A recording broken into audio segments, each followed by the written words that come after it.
Mesdames et messieurs, bonjour. Désolée de ma tenue, c'est ma blouse de médecin. Mesdames et messieurs, bonjour. Je vous reviens encore aujourd'hui. C'était pour interpeller un peu l'opinion gabonaise. Avez-vous vu le reportage de France 5 qui parlait de la relation Afrique-France? Ce reportage est un très beau reportage qui est passé sur France 5 et qui a beaucoup apporté des éléments aux Français lambda, parce que ce matin, quand je suis arrivée, j'ai vu la gêne de mes collègues et elles m'ont tout de suite demandé est-ce que j'avais suivi le reportage sur France 5, la relation Afrique, et moi de leur dire c'est une histoire d'intérêt. C'est-à-dire qu'il y a tout ce chaos-là parce qu'il y a des intérêts. Il y a comment dire ça? Il y a des maladresses de chaque côté. Vous voyez ce que je veux dire, non? Alors, elles étaient très gênées. Tous mes amis de France qui m'ont appelé pour me dire, ouais, on a vu, d'autres n'ont pas vu le reportage, d'autres sont en train de chercher à le voir, justement. Et donc, les gens étaient en train de parler de cette relation France-Afrique, qui n'est pas une relation normalisée, une relation facile. Et en même temps, moi, de leur dire, de ma lecture, que ce sont les dictateurs. Ce sont les dictateurs incultes qui n'ont pas fait d'études, qui n'ont rien compris à l'histoire. Ce sont eux qui font que la relation France-Afrique est si entachée. Ah oui. Parce que les Français connaissent leurs limites.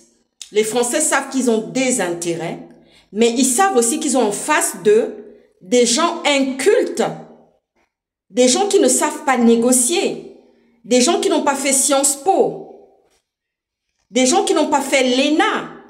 Il n'y a qu'à voir l'actuel président qui a été voté à 94%, qui est là aujourd'hui.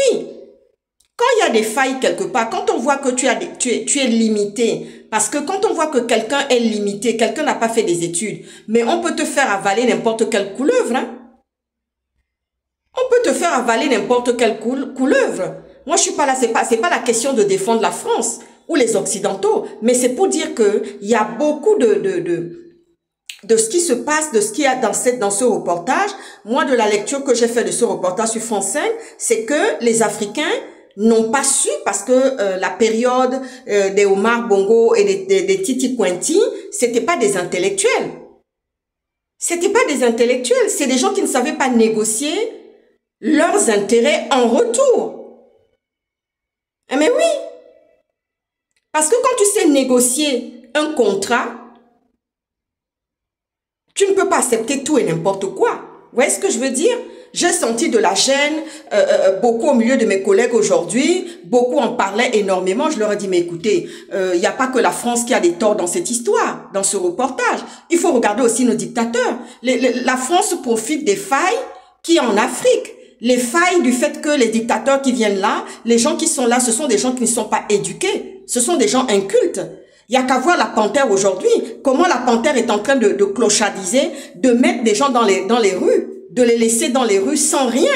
Il n'y a qu'à voir un peu la manière dont cet homme met la population en difficulté sans ménagement.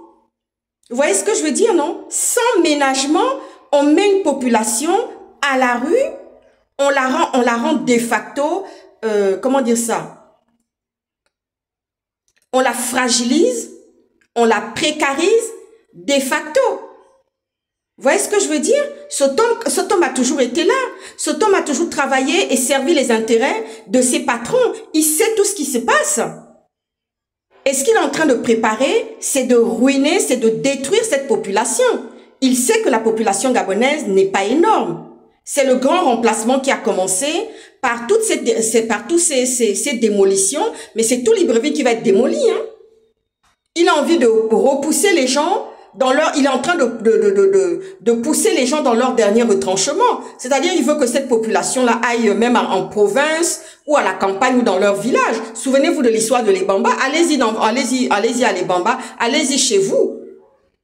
Ah mais oui, il a rien à vous offrir et il ne va pas du tout reconstruire parce qu'il n'a pas l'argent. Lui, ce qu'il veut, c'est de raser qu'on ne voie plus jamais ni les taudis, ni quoi que ce soit que ses patrons ont laissé. Que ce soit Feu Omar Bongo, que ce soit Ali Bongo, ce sont des gens qui ont laissé le chaos, la précarisation, les taudis, les matitis.